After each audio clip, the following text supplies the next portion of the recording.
북한 최고 엘리트 집단에서 벌어진 충격적인 사건입니다.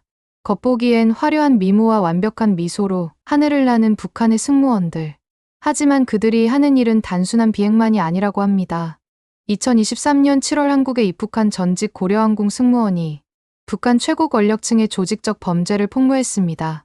수십 년간 은폐되어 온 북한 항공업계에 대체 무슨 일이 벌어진 걸까요? 그리고 그녀는 어떻게 탈출에 성공한 걸까요? 오늘 여러분들께 들려드릴 이야기는 상상을 뛰어넘는 충격적인 사연입니다. 구독과 좋아요를 눌러주시면 더 많은 진실을 전할 수 있습니다. 2016년 가을, 평양 순안공항 근처에 있는 고려항공 본사.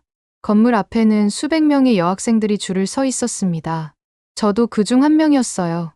평양 외국어대학 영어과 4학년이었던 23살의 저는 떨리는 마음으로 제 차례를 기다리고 있었습니다. 고려항공 국제선 승무원 채용이라는 말만 들어도 평양 여학생들 사이에서는 선망의 대상이었거든요. 수진아, 떨리지? 옆에 서 있던 친구 미경이가 제 손을 꼭 잡았습니다. 우리 둘 다 붙으면 좋겠다. 저도 고개를 끄덕였죠. 하지만 속으로는 알고 있었습니다. 수백 명 중에서 10명 남짓만 뽑는다는 거려. 3차례의 관문을 거쳤습니다. 키와 외모를 보는 1차, 영어 실력과 사상을 검증하는 2차, 그리고 가장 무서웠던 3대 신원조사까지요. 친척 중에 월남자나 반동분자가 없어야 했습니다. 며칠을 기다리며 밤잠을 설쳤어요. 그리고 일주일 뒤 합격 통보를 받았습니다. 최종 12명 중 1명이었습니다. 전화를 받는 순간 손이 떨렸어요. 집으로 달려가 부모님께 말씀드렸습니다. 어머니는 제 손을 잡고 우셨어요. 우리 딸이 승무원이 되다니. 아버지는 말은 없으셨지만 눈가가 붉어지셨습니다. 오빠 민철이도 어깨를 두드리며 축하해줬죠. 동네에서도 난리가 났습니다. 박동무댁 딸이 고려항공에 붙었다면서요? 이웃들이 찾아와 축하 인사를 건넸어요. 고려항공 승무원은 평양에서도 특별한 직업이었거든요. 그날 밤 잠이 오지 않았습니다. 창밖으로 대동강이 보였어요. 어릴 적부터 봐왔던 강물이었지만 그날따라 유난히 아름답게 느껴졌습니다. 이제 나는 하늘을 나는 사람이 되는구나. 베이징도 가고 상하이도 가고 어쩌면 유럽까지 갈 수도 있다는 생각에 설렜죠. 친구 미경이는 아쉽게도 3차에서 떨어졌습니다. 성분 문제 때문이었다고 들었어요. 저를 보며 억지로 웃었습니다. 수진아, 네가 합격해서 나도 기쁘다. 그 말에 미안하면서도 제가 얼마나 운이 좋은지 깨달았습니다. 교육은 다음 달부터 6개월간이었습니다. 저는 매일 거울을 보며 미소 연습을 했어요. 부모님은 제가 입을 옷을 장마당에서 구해오셨습니다. 북한에서는 시장을 장마당이라고 부르는데 거기서 중국산 옷을 사오신 거죠. 그 모든 순간이 행복했습니다. 23세 평양 처녀가 꿈꿀 수 있는 최고의 미래였죠. 가족들의 기대, 이웃들의 부러움, 그리고 제 자신의 자부심까지. 모든 게 완벽해 보였습니다. 하지만 그때의 저는 몰랐습니다. 이 영광스러운 합격이 제 인생 최악의 비극으로 이어질 줄은 꿈에도 몰랐죠. 선택받았다고 기뻐했던 그 순간이 사실은 지옥행 티켓을 받은 것이었다는 거려. 2017년 2월, 첫 비행이 배정되었습니다. 평양에서 베이징으로 가는 노선이었죠. 비행기에 올랐을 때 충격을 받았습니다. 기체가 너무 낡았거든요. 좌석은 찢어져 있었고 엔진 소리는 불안할 정도로 컸습니다. 교육대 본 사진과는 완전히 달랐어요. 베이징 공항에 도착해서는 더 큰 충격을 받았습니다. 그곳 사람들은 자유롭게 웃고 떠들었어요. 휴대전화를 보고 커피를 마시고 아무도 감시하지 않았습니다. 왜 우리는 저렇게 살 수 없을까? 그 질문이 마음속에 박혔습니다. 그렇게 1년 정도가 흘렀습니다. 비행은 익숙해졌지만 마음속 의문은 점점 커졌어요. 선배 승무원들은 대부분 말이 없었습니다. 물어봐도 대답하지 않았죠. 뭔가를 숨기고 있다는 느낌이 들었어요. 2018년 5월 어느 날이었습니다. 갑자기 소집 명령이 떨어졌습니다. 박수진 동무, 오늘 오후 3시에 본사 3층 교육실로 오십시오. 무슨 일인지 몰라 가슴이 두근거렸어요. 혹시 제가 무슨 잘못을 저질렀나 싶어 불안했습니다. 본사 3층은 평소에 출입이 금지된 곳이었습니다. 계단을 올라가는데 다리가 후들거렸어요. 문을 열고 들어가니 10명 정도의 승무원들이 앉아 있었습니다. 모두 젊고 외모가 뛰어난 승무원들이었죠. 저를 포함해서 11명이었습니다. 앉으세요. 50대 여성 간부가 앞에 섰습니다. 표정이 차갑고 날카로웠어요. 여러분은 오늘부터 특별 교육 대상자입니다. 선택받은 거예요. 영광으로 알아야 합니다. 특별 교육이라니 무슨 뜻인지 몰랐습니다. 옆을 보니 다른 승무원들도 긴장한 표정이었어요. 그때 한 선배가 눈물을 글썽이는 게 보였습니다. 왜 우는지 이해할 수 없었죠. 간부가 말을 이었습니다. 여러분은 이제 VIP 승무원 후보입니다. 당과 수령님을 모시는 가장 영광스러운 임무를 맡게 될 거예요. 하지만 그만큼 책임도 무겁습니다. VIP라니, 그럼 높으신 분들을 모신다는 뜻일까요? 처음엔 자랑스러운 마음도 들었습니다. 하지만 간부의 다음 말이 이상했어요. 첫째, 절대 복종입니다. 어떤 지시가 내려와도 질문하지 마세요. 둘째, 완벽한 미소입니다. 어떤 상황에서도 웃어야 합니다. 셋째, 침묵입니다. 오늘부터 배우는 모든 것은 비밀이에요. 가족에게도 말하면 안 됩니다. 뭔가 이상했습니다. 왜 가족에게도 말하면 안 되는 걸까요? 간부는 우리를 한 명씩 쳐다봤습니다. 마치 물건을 감정하듯 훑어보는 눈빛이었어요. 여러분의 몸은 이제 개인 소유가 아닙니다. 국가의 재산이에요. 체중 관리, 피부 관리, 모든 게 보고 대상입니다. 매주 금요일마다 몸무게를 재고 생리 주기도 기록해야 합니다. 생리 주기까지 보고하라니 귀를 의심했습니다. 옆에 앉은 승무원이 손을 떨고 있었어요. 저도 손바닥에 식은땀이 났습니다. 화장은 이렇게, 머리는 이렇게, 향수는 이 브랜드만 사용하세요. 속옷 색깔도 흰색으로 통일합니다. 검사할 거예요. 속옷 색깔까지 통제한다니. 이게 무슨 소리인가 싶었습니다. 저는 사람이 아니라 인형이 되는 걸까요? 가장 중요한 규칙입니다. 간부가 목소리를 낮췄어요. VIP 비행 후에는 절대 다른 승무원들과 이야기하지 마세요. 무슨 일이 있었는지 물어봐도 대답하지 마세요. 이 규칙을 어기면 간부가 말을 멈췄습니다. 여러분도 알겠지만 결과는 심각합니다. 그 순간 뒤에서 흐느끼는 소리가 들렸습니다. 30대 초반으로 보이는 선배 승무원이었어요. 윤미래 언니였습니다. 간부가 날카롭게 쏘아봤습니다. 윤미래 동무, 나가보세요. 미래 언니가 비틀거리며 나갔습니다. 문이 닫히는 순간 복도에서 오는 소리가 들렸어요. 저는 온몸에 소름이 돋았습니다. 대체 VIP 비행에서 무슨 일이 벌어지는 걸까요? 교육은 3시간 동안 이어졌습니다. 어떻게 서야 하는지, 어떻게 웃어야 하는지, 어떤 말을 해야 하는지 모든 게 규격화되어 있었어요. 인간이 아니라 로봇을 만드는 것 같았습니다. 오늘 배운 내용은 일주일 뒤 시험을 봅니다. 불합격하면 재교육입니다. 명심하세요. 여러분은 선택받은 거예요. 하지만 동시에 간부가 의미심장하게 웃었습니다. 여러분의 운명은 이미 정해진 거나 마찬가지예요. 교육이 끝나고 밖으로 나왔습니다. 다리에 힘이 없었어요. 복도에서 아까 그 미래 언니를 봤습니다. 벽에 기대 서서 멍하니 있었어요. 제가 다가가려고 하자 언니가 고개를 저었습니다. 가. 나한테 오지 마. 그리고 작은 목소리로 속삭였습니다. 수진아. 도망쳐. 기회가 되면 도망쳐. 그날 밤 잠을 이룰 수 없었습니다. 미래 언니의 눈빛이 계속 떠올랐어요. 그 눈에는 공포와 절망이 가득했습니다. 도대체 무슨 일이 있었던 걸까요? VIP 비행에서 무엇이 벌어지는 걸까요? 창밖으로 평양의 밤하늘이 보였습니다. 별이 총총했어요. 하지만 그 별들이 차갑게만 느껴졌습니다. 영광이라고 생각했던 선택이 사실은 저주의 시작이었다는 걸 그때는 몰랐습니다. 알았다면 그 자리에서 도망쳤을 텐데요. 특별 교육을 받은 지 석 달쯤 지났을 때였습니다. 2018년 8월, 평양은 찌는 듯한 더위였어요. 승무원 대기실에서 다음 비행 일정을 확인하고 있는데 갑자기 방송이 나왔습니다. 한지연 동무, 즉시 본부장실로 오십시오. 지연이는 저와 같은 기수였습니다. 외국어대학 중국어과를 나온 똑똑하고 밝은 친구였죠.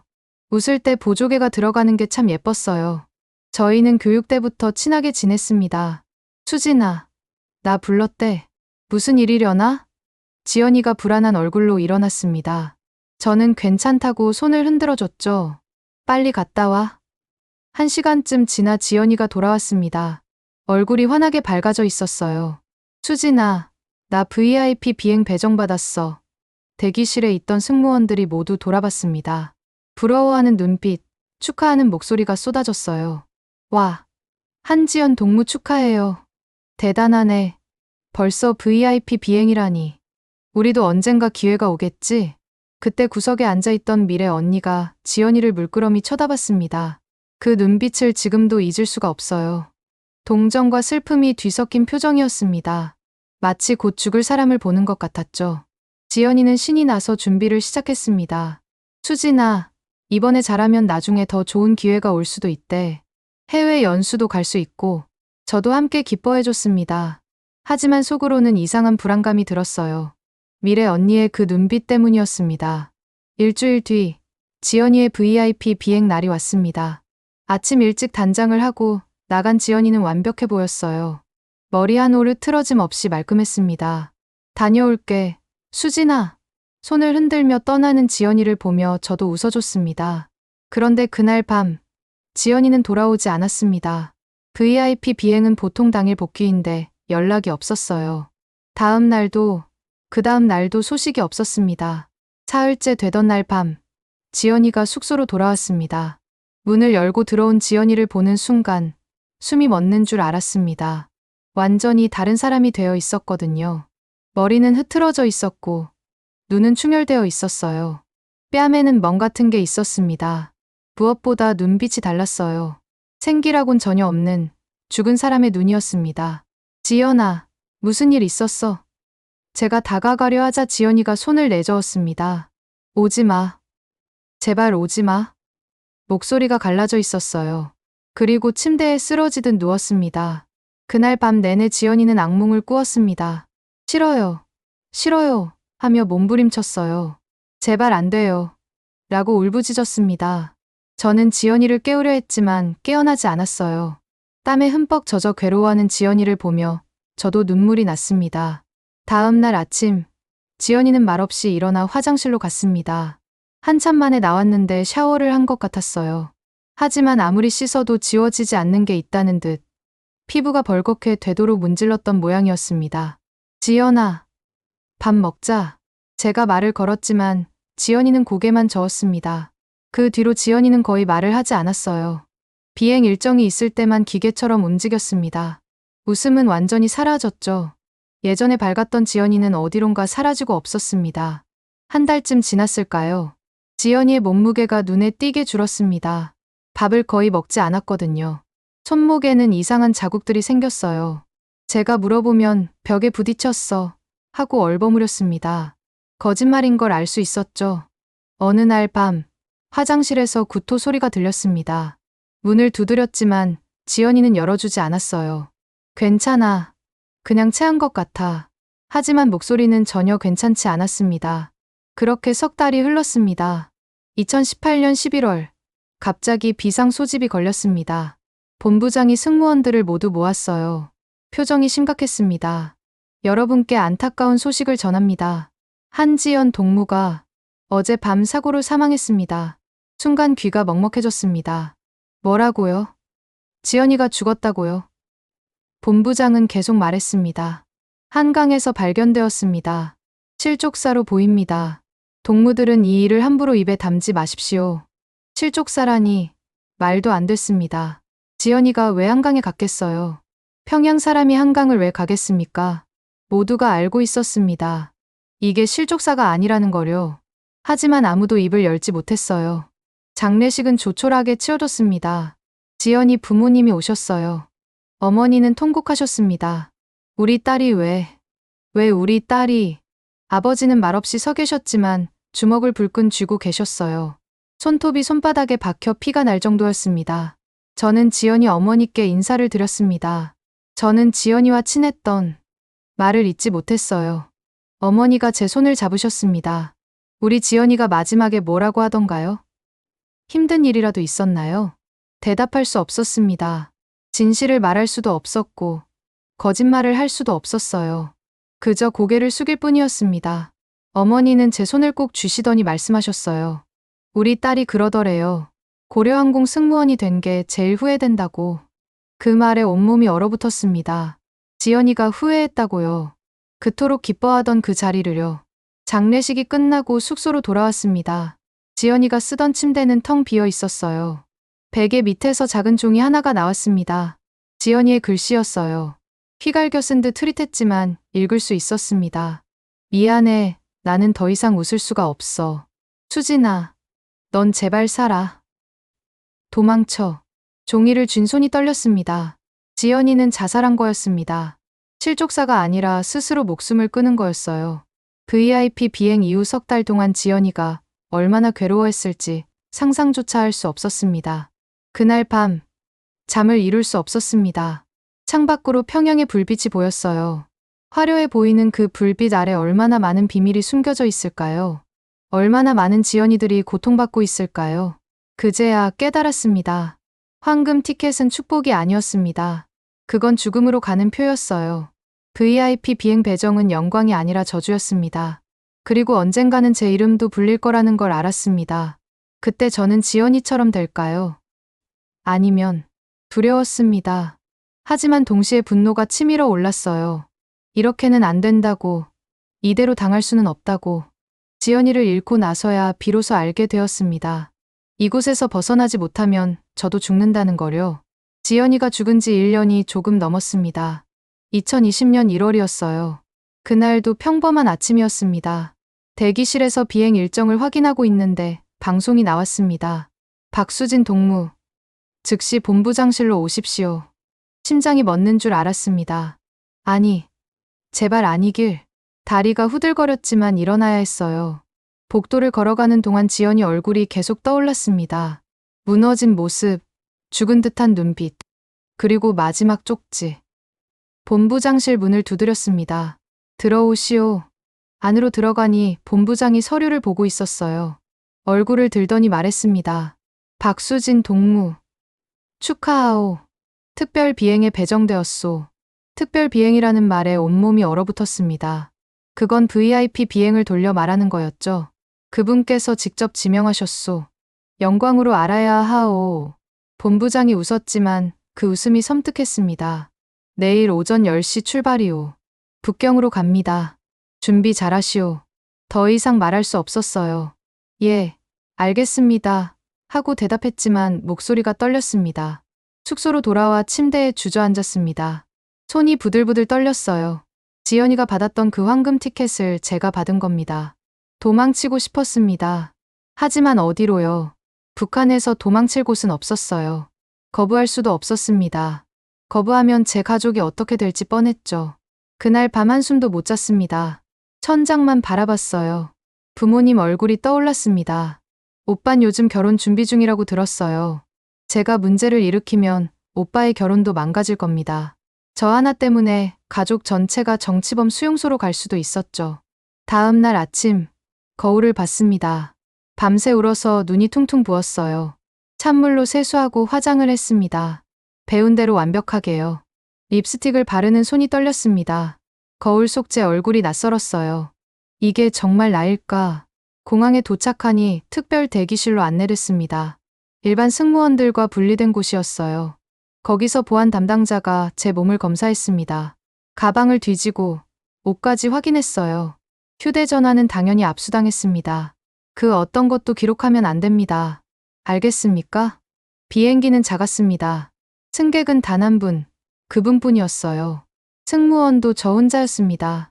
기장과 부기장, 보안 요원들만 있었죠. 이륙 전 보안 요원이 다가왔습니다. 오늘 본 것, 들은 것 모두 잊으시오. 이해하겠소? 비행기가 이륙했습니다. 엔진 소리가 유난히 크게 들렸어요.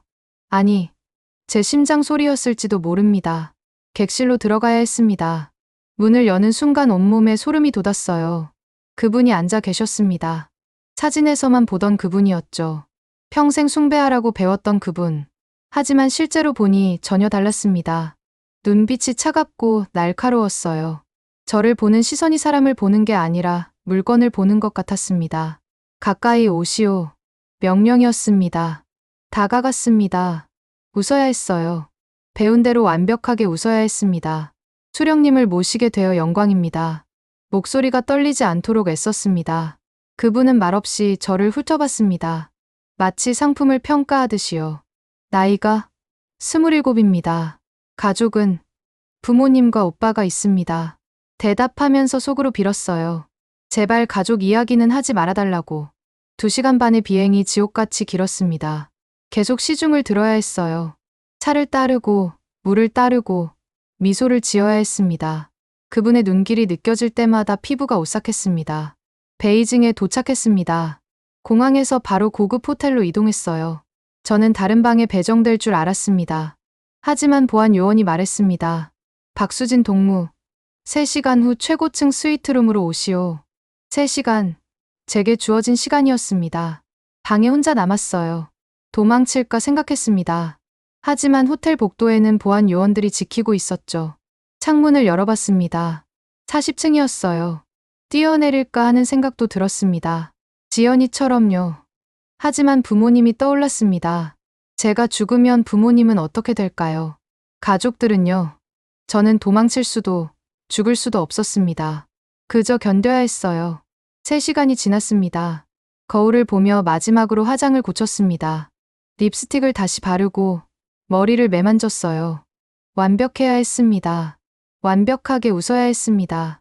그래야 살 수 있었으니까요. 문을 두드렸습니다. 들어오시오. 안으로 들어갔습니다. 스위트룸은 넓고 화려했어요. 하지만 제게는 감옥이었습니다. 그분이 소파에 앉아 계셨습니다. 가까이 오시오. 그날 밤 무슨 일이 있었는지 말할 수 없습니다. 아니, 말하고 싶지 않습니다. 다만 이것만은 말할 수 있어요. 저는 그날 밤 사람이 아니었습니다. 제 의지는 없었어요. 제 몸은 제 것이 아니었습니다. 거부할 수 없었고, 도망칠 수 없었고, 울 수도 없었습니다.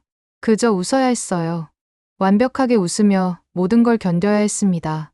새벽녘에야 방으로 돌아올 수 있었습니다. 문을 잠그고 바닥에 주저앉았어요.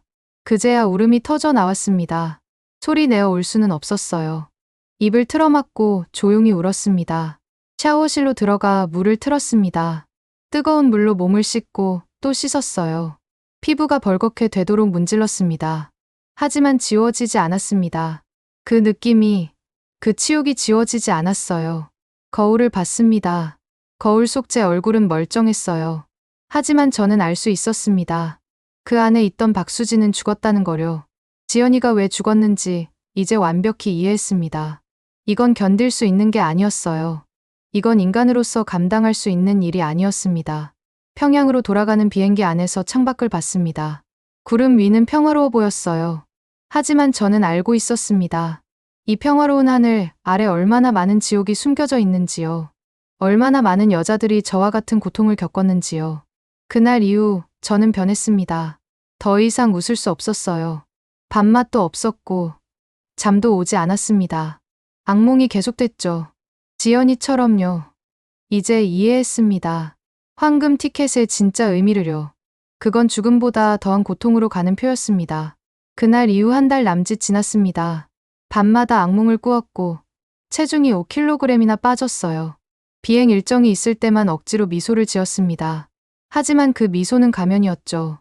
2020년 3월 어느 날 밤, 또 악몽에서 깨어나 옥상으로 올라갔습니다. 거기 윤미래 언니가 있었어요. 특별 교육 때 오셨던 그 선배였습니다. 수진아, 너도 배정받았구나. 언니가 작은 목소리로 말했습니다. 제 얼굴을 보면 알 수 있었으니까요. 언니의 눈에 눈물이 고였어요. 미안해. 그때 더 확실히 경고했어야 했는데. 언니의 목소리가 떨렸어요. 저는 고개를 저었습니다. 언니 잘못이 아니에요. 나도 처음엔 영광인 줄 알았어. 2015년 26살 때였지. 그날 밤 이후 모든 게 바뀌었어. 그 뒤로 5번 더 불려갔어. 5번. 언니가 손가락을 펼쳐 보였습니다. 한 번은 아프다고 핑계를 댔더니 우리 아버지가 직장에서 쫓겨나셨어. 경고였지. 말 안 들으면 가족이 어떻게 되는지 보여준 거야. 저도 입을 열었습니다. 지연이 생각 많이 나요. 나도 지연이가 왜 그랬는지 이제 알아. 언니가 고개를 끄덕였습니다. 저도 생각해봤어요. 뛰어내리는 거. 하지만 부모님 생각하면 더 이상 말할 수 없었어요. 눈물이 쏟아졌습니다. 언니가 다가와 제 어깨를 안아줬어요. 울어. 여기선 괜찮아. 언니의 품에서 한참을 울었습니다. 언니도 같이 울었어요. 우리만 그런 게 아니야. 적어도 10여 명은 더 있을 거야. 10년, 20년, 30년. 얼마나 많은 여자들이 이런 일을 당했을까? 왜 아무도 말하지 않을까요? 말할 수 없으니까. 말하는 순간 가족 전체가 끝이야. 그러니까 모두 침묵해. 평생 비밀을 안고 살아가는 거지. 견딜 수 있을까요? 이렇게 평생을. 모르겠어. 매일 버티는 거지. 하루하루 살아가는 거야. 언니가 제 손을 잡았어요. 수진아, 우리 살아보자. 어떻게든 살아남자. 지연이 못 가지. 언니의 손이 따뜻했습니다. 한 달 동안 처음 느껴보는 온기였어요. 저도 언니의 손을 꼭 잡았습니다. 네. 언니, 살아남을게요. 그날 밤 이후 언니와 조심스럽게 자주 만났습니다. 서로의 고통을 나누는 게 유일한 위안이었어요. 은정이도 그래. 3년 전에 배정받았대. 언니가 작은 목소리로 말했습니다. 다들 침묵하고 있어. 서로 눈빛으로만 알아보지. 부러진 미소들이었습니다. 우리는 모두 겉으로는 웃지만 속은 죽어있는 사람들이었죠. 하지만 나만 그런 게 아니라는 걸 알게 되니 조금 숨통이 트였습니다. 혼자가 아니라는 게 작은 위안이 되었어요. 그날 밤 침대에 누워 생각했습니다. 이대로 평생을 살 수는 없다고. 언젠가는 이곳을 벗어나야 한다고. 창밖으로 평양의 별이 반짝이고 있었어요. 저 별들처럼 저도 언젠가 자유로워질 수 있을까요? 그 생각이 희미한 희망이 되어 제 마음속에 자리 잡았습니다. 2023년 5월이었습니다. 그날도 평범한 아침이었어요. 대기실에서 커피를 마시고 있는데 또 방송이 나왔습니다. 박수진 동무, 본부장실로 오십시오. 손에 들고 있던 컵이 떨어질 뻔했습니다. 아니, 또요. 벌써요. 미래 언니를 찾아 눈빛으로 신호를 보냈어요. 언니의 얼굴이 창백해졌습니다. 언니도 알고 있었죠. 이게 무슨 의미인지요. 본부장실로 가는 복도가 끝없이 길게 느껴졌습니다. 다리가 후들거렸어요. 문을 열고 들어가니 본부장이 서류를 내밀었습니다. 내일 오전 10시 북경 특별 비행이요. 또였습니다. 3년 만에 또 불려가는 겁니다. 이번에는 견딜 수 없을 것 같았어요. 한 번도 지옥이었는데 두 번째라니. 예, 알겠습니다. 기계적으로 대답하고 나왔습니다. 숙소로 돌아와 침대에 앉았습니다. 손이 부들부들 떨렸어요. 도망쳐야 한다는 생각뿐이었습니다. 하지만 어떡해요. 평양에서는 불가능했습니다. 감시가 너무 심했죠. 그때 떠올랐습니다.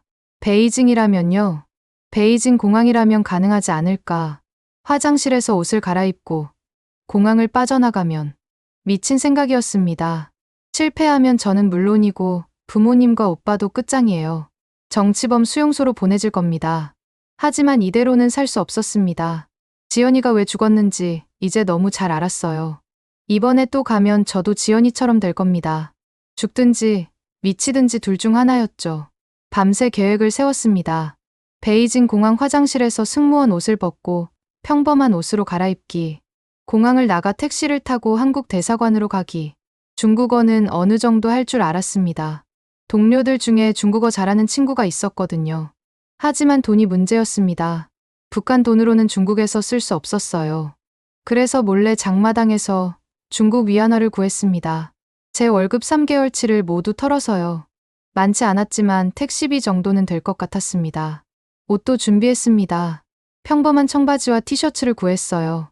승무원 가방 안에 몰래 넣었습니다. 검사 받을 때 들키지 않도록 화장품 사이에 숨겼죠. 다음 날 아침 부모님께 전화했습니다. 아버지, 어머니, 사랑해요. 갑자기 왜 그러니? 어머니가 웃으셨어요. 그냥요. 그냥 말하고 싶어서요. 마지막 인사일지도 모른다는 생각에 눈물이 날 것 같았습니다. 공항으로 가는 차 안에서 미래 언니에게 쪽지를 건넸습니다. 언니, 저 오늘 안 돌아올지도 몰라요. 만약 제가 사라지면 우리 부모님께 죄송하다고 전해주세요. 언니가 쪽지를 읽고는 눈이 커졌어요. 고개를 저으며 제 손을 붙잡았습니다. 수진아, 안 돼. 너무 위험해. 괜찮아요. 언니, 이렇게 사느니 차라리. 더 이상 말할 수 없었습니다. 언니가 제 손을 꼭 쥐었어요. 조심해. 제발 조심해. 비행은 지옥이었습니다. 2시간 반 동안 심장이 터질 것 같았어요. 그분을 시중들면서도 머릿속으로는 계속 계획을 되뇌었습니다. 화장실 위치, 출구 방향, 택시 승강장. 모든 걸 기억해야 했어요. 베이징 공항에 도착했습니다. 그분은 차를 타고 떠났어요. 저는 공항에 남았습니다. 보통은 보안 요원들과 함께 대기실에서 기다려야 하는데 그날은 화장실에 가고 싶다고 핑계를 댔습니다. 빨리 다녀오시오. 보안 요원이 말했습니다. 화장실로 들어갔어요. 칸 안에서 서둘러 옷을 갈아입었습니다. 승무원 제복을 벗고 청바지와 티셔츠를 입었어요. 머리도 풀고 모자를 썼습니다. 거울을 보니 완전히 다른 사람 같았어요. 가방에서 위안화를 꺼내 주머니에 넣었습니다. 승무원 옷과 가방은 휴지통에 버렸어요. 심호흡을 했습니다. 이제부터가 시작이야. 화장실 문을 열고 나갔습니다. 공항은 사람들로 붐볐어요. 저는 평범한 승객인 척 출구로 향했습니다. 심장이 미친 듯이 뛰었지만 표정은 차분하게 유지했어요. 출구가 보였습니다. 저기만 나가면 됐어요. 하지만 그때 뒤에서 소리가 들렸습니다. 박수진 동무, 보안 요원의 목소리였어요. 들킨 겁니다. 뛰었습니다. 사람들 사이를 비집고 미친 듯이 달렸어요. 저 여자 잡아! 뒤에서 고함 소리가 들렸습니다. 공항 경비들이 저를 쫓아왔어요. 출구로 뛰어나갔습니다. 택시 승강장이 보였어요. 택시 한 대가 서 있었습니다. 문을 열고 뛰어들었어요. 한국 대사관, 빨리요. 중국어로 소리쳤습니다. 기사가 놀란 표정으로 저를 봤어요. 하지만 제가 돈을 내밀자 엑셀을 밟았습니다. 택시가 출발했어요. 뒤를 돌아보니 보안 요원들이 쫓아오고 있었습니다. 하지만 택시는 이미 차도로 진입했어요. 더 빨리요. 제발, 기사가 속도를 높였습니다. 제 손은 떨리고 있었고 온몸이 땀으로 젖어 있었어요. 휴대전화도 없었고 아무것도 없었습니다. 그저 주머니 속 위안화와 제 몸뿐이었죠. 30분쯤 달렸을까요? 한국 대사관입니다. 기사가 말했습니다. 큰 건물이 보였어요. 태극기가 바람에 펄럭이고 있었습니다. 그 순간 눈물이 터져 나왔어요. 돈을 주고 택시에서 내렸습니다. 대사관 정문으로 뛰어갔어요. 경비원이 있었습니다. 저는 북한에서 왔어요. 도와주세요. 제발 도와주세요. 한국말로 외쳤습니다. 경비원이 놀라 저를 봤어요. 그리고 무전기로 뭔가 말했습니다. 곧 직원들이 나왔어요. 저를 안으로 안내했습니다. 문이 닫히는 순간 다리에 힘이 풀렸어요. 그대로 주저앉았습니다. 괜찮으세요? 누군가 물었습니다. 괜찮을 리 없었어요. 하지만 살았습니다. 도망쳤어요. 성공한 겁니다. 저는 고려항공 승무원이었어요. 탈북하고 싶습니다. 떨리는 목소리로 말했습니다. 직원이 고개를 끄덕였어요. 안전합니다. 여기는 한국 땅이나 마찬가지예요. 이제 괜찮습니다. 그 말을 듣는 순간 더 이상 참을 수 없었습니다. 바닥에 앉아 엉엉 울었어요. 30년 인생 처음으로 자유를 느낀 순간이었습니다. 베이징 한국 대사관에서 한 달을 보냈습니다. 서류 작업과 신원 확인이 필요했거든요. 그 한 달 동안 밤마다 악몽을 꿨어요. 보안 요원들이 문을 부수고 들어와 저를 끌고 가는 꿈이었습니다. 하지만 깨어나면 안전한 방이었죠. 자유로운 공간이었습니다. 2023년 7월, 드디어 한국행 비행기를 탔습니다. 인천공항으로 가는 비행기였어요. 창밖을 보며 생각했습니다. 마지막으로 탔던 고려항공 비행기와는 너무 달랐어요. 깨끗하고, 안전하고, 자유로웠습니다. 인천공항에 도착했습니다.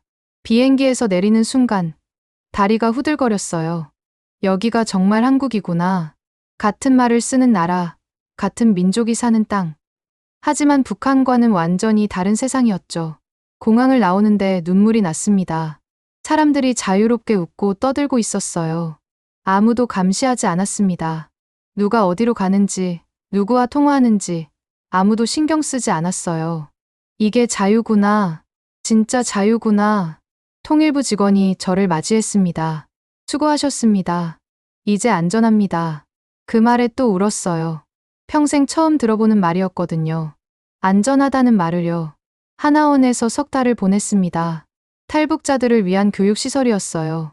거기서 한국 사회에 대해 배웠습니다.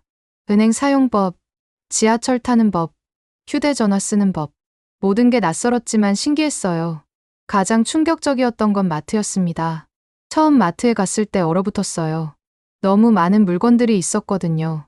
라면만 해도 수십 종류였습니다. 과자, 음료수, 과일. 북한 장마당에서는 상상도 못할 풍요였죠. 한참을 서서 울었습니다. 여기는 아무도 굶지 않겠구나. 편의점도 신기했습니다. 24시간 내내 문을 연다니요. 밤 12시에도 가서 물건을 살 수 있다니. 처음엔 믿기지 않았어요. 인터넷도 그랬습니다. 검색창에 김정은이라고 치니까 온갖 기사가 나왔어요. 북한 소식도 찾아볼 수 있었습니다. 이게 정보의 자유구나. 하지만 적응은 쉽지 않았습니다. 말투부터 달랐어요. 북한에서는 동무라고 했는데 여기선 씨라고 불렀습니다.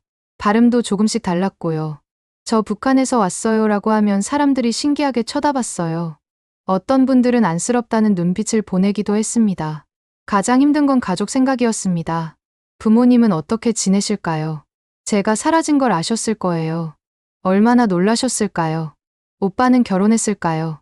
밤마다 가족 생각에 잠을 못 이뤘습니다. 미안했어요. 아무 말도 없이 떠나서요. 보위부에서 우리 가족을 조사했을 겁니다. 어쩌면 평양에서 쫓겨났을지도 몰라요. 제 한 번의 선택이 가족 전체를 힘들게 만든 거죠. 그 죄책감이 너무 컸습니다. 하나원을 수료하고 서울에 정착했습니다. 작은 원룸을 얻었어요. 제 이름으로 된 집이었습니다. 계약서에 제 이름을 쓰는 순간 울컥했어요. 박수진.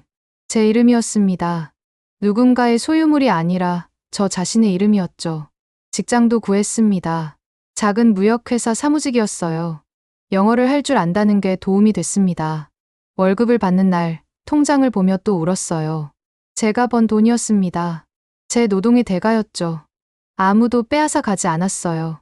2025년 지금 저는 대학원에 다니고 있습니다. 인권학을 공부하고 있어요. 탈북자 상담 자원봉사도 하고 있습니다. 저처럼 남한에 온 분들을 돕는 일이죠. 특히 여성 탈북자들을 만나면 가슴이 먹먹해집니다. 다들 저와 비슷한 상처가 있거든요. 가끔 북한 소식을 찾아봅니다. 고려항공 뉴스를 보면 가슴이 아파요. 지금도 저 같은 승무원들이 고통받고 있을 겁니다. 미래 언니는 어떻게 지낼까요? 은정 선배는요. 그분들을 구할 수 없다는 게 너무 미안합니다. 요즘 고민이 있습니다. 제 이야기를 세상에 알려야 할지 말아야 할지요. 북한 최고 권력자의 범죄를 증언한다는 건 큰 용기가 필요합니다. 제 신변도 위험해질 수 있고요. 하지만 침묵한다면 지연이가 헛되이 죽은 게 아닐까요? 언젠가는 말해야 합니다. 북한에서 무슨 일이 벌어지고 있는지요. 얼마나 많은 여성들이 고통받고 있는지요. 이건 단지 저 한 사람의 문제가 아니에요. 수십 년간 이어진 조직적 범죄입니다. 여러분께 말씀드리고 싶습니다. 북한에는 지금도 2,500만 명이 살고 있어요. 그분들도 우리와 같은 사람들입니다. 같은 말을 쓰고 같은 민족이죠. 하지만 자유가 없습니다. 인간으로서의 존엄이 없어요. 통일이 되어야 합니다. 언젠가는 반드시요. 제가 부모님을 다시 만날 수 있도록, 남과 북의 가족들이 만날 수 있도록요. 6.25 때 헤어진 이산가족들처럼 우리도 헤어져 있잖아요. 이 아픔이 언제까지 계속되어야 할까요? 자유가 얼마나 소중한지 말씀드리고 싶습니다. 제가 웃고 싶을 때 웃을 수 있다는 것, 가고 싶은 곳에 갈 수 있다는 것, 말하고 싶은 걸 말할 수 있다는 것. 여러분에게는 당연한 일이지만 저에게는 기적 같은 일이에요. 매일 아침 일어나면 감사합니다. 오늘도 자유로운 하루를 살 수 있어서요. 거리를 걸을 때도, 커피를 마실 때도, 책을 읽을 때도 감사해요. 이 모든 게 제 선택이니까요. 지연아, 미안해. 너만 두고 와서. 하지만 네가 마지막으로 남긴 말 잊지 않았어. 제발 살아라고 했잖아. 나는 살았어. 너의 목까지 열심히 살고 있어. 언젠가 내 이야기를 세상에 알릴게. 네가 왜 죽어야 했는지 말할게. 미래 언니, 은정 선배, 그리고 이름 모를 수많은 자매들. 여러분을 잊지 않겠습니다. 언젠가 여러분도 자유를 찾으시길 바랍니다. 그날까지 저는 여기서 증언하겠습니다. 여러분의 목소리가 되겠습니다. 이제 저는 웃으라 해서 웃는 사람이 아닙니다. 제가 웃고 싶어서 웃는 사람이에요. 제 의지로 살아가는 사람입니다. 누군가의 소유물이 아니라 박수진이라는 이름을 가진 한 사람의 인간이죠. 자유란 이런 겁니다. 내 이름으로 사는 것, 내 의지로 선택하는 것. 그게 바로 인간의 존엄이에요. 북한에 계신 2,500만 동포들도 언젠가 이 자유를 누리길 바랍니다. 그날이 오면 저는 평양으로 돌아가고 싶어요. 대동강을 다시 보고 싶습니다. 부모님 무덤에 절하고 싶어요. 그때까지 저는 여기서 살아가겠습니다. 제 이름으로요. 자유인 박수진으로요.